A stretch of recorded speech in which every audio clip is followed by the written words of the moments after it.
and all of my colleagues on this committee to get it done. Thank you. Thank you, Senator. The senator from Alaska. Thank you, Mr. Chairman, and gentlemen, thank you for your testimony today. Mr. Secretary, congratulations. We are really excited to see you here. I'm going to bring up this map again. Can you scoot it over? This is our Russian-Chinese incursion map in Alaska. You know, we talk about defending the homeland. This is defending the homeland, right? We had another incursion in April. Some Navy stuff going on with the Russians that was happening very recently. All in our ADAs, all in our EEZ. And Mr. Secretary, you've done these ADAs Alaska missions, isn't that true? Yes, Senator. They're not easy, right? Many years ago with F-15s. They're not easy, right? You got to tank probably 3 or 4 times just to get out to the EEZ. It's a big state, isn't that correct? Yes, Senator. There's a lot of airspace up there. So during your hearing, and this is an issue I've only been pressing the Secretary of the Air Force and Chief of Staff of the Air Force, I think 10 years now, you committed to 3 additional KC-130s, 135s to support the airmen who are doing these great, important intercept missions. Can you give me a timeline for the rebasing of those aircraft to be part of active affiliation up in Alaska, where we need these tankers for sure? I'm going to try to call on a friend here. General Alvin, do you know the timeline on that? Yeah, thank you, Senator. Of course, as there was 4, the 1 is up there. We're still going on the final 3. The final 3 are going to be sourced out of Kadena, and so because that requires an overseas force structure change piece, it's with Joint Staff and OSD. They're determined because most of the folks at Kadena spend up a lot of time in Alaska doing that support mission. So that is in process. It's going to be about a plus up of 175 airmen as well. So we wanted to ensure that they also have the right housing. As you know, we've discussed several times about ensuring that we have good off-base housing for them. And so right now, the overseas force structure change process is going on with OSD and Joint Staff. So that is moving forward. Okay. And that really was triggered after last fall's housing research and marketing analysis saying, yes, we believe now that the community housing is satisfactory enough to be able to start moving families up there. So what does that mean in terms of timeline? Do you have a estimate?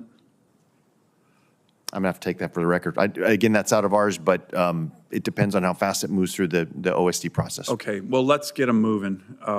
Like I said, I've only been pressing this issue for 10 years, and it makes strategic sense. This is not some kind of gimme. This is JPARC training. This is real-world missions that our great airmen are doing up in Alaska all the time. By the way, everybody thinks these are real easy missions. When you're in an F-16, tanking 4 different times, going over the Arctic Ocean in February, in the middle of the night, you lose an engine, you're screwed, right? These are tough missions, and the men and women you guys are in charge of do such a great job doing it, but they make it look easy, but they're not easy. And more tankers, more AWACS, we all need it. These are frontline missions that can be dangerous. Real quick, this is a little bit of a broader issue, but you talked earlier about strengthening our posture in Indo-Pac.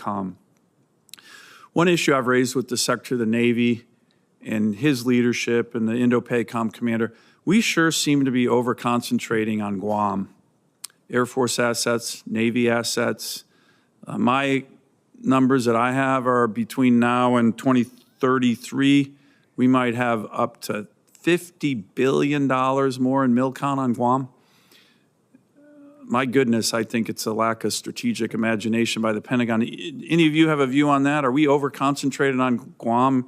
I mean, is Anderson Air Force Base going to take several missiles in the first days of a conflict with China, and we're going to be like, wait, why are we having all the Navy and all the Air Force in Indo-Pac on Guam? That was a really dumb idea.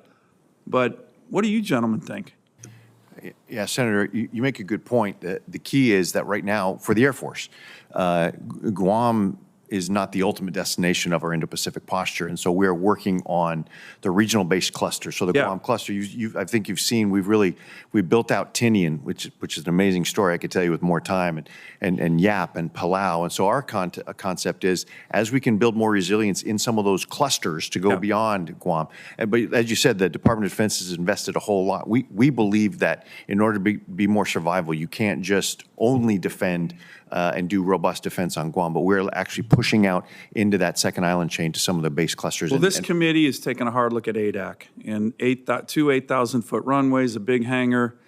Go look at a map. That is about as strategic terrain as it gets, not just for the Navy, but for the Air Force. And I do think it's something we need to look hard at in terms of being over-concentrated on Guam.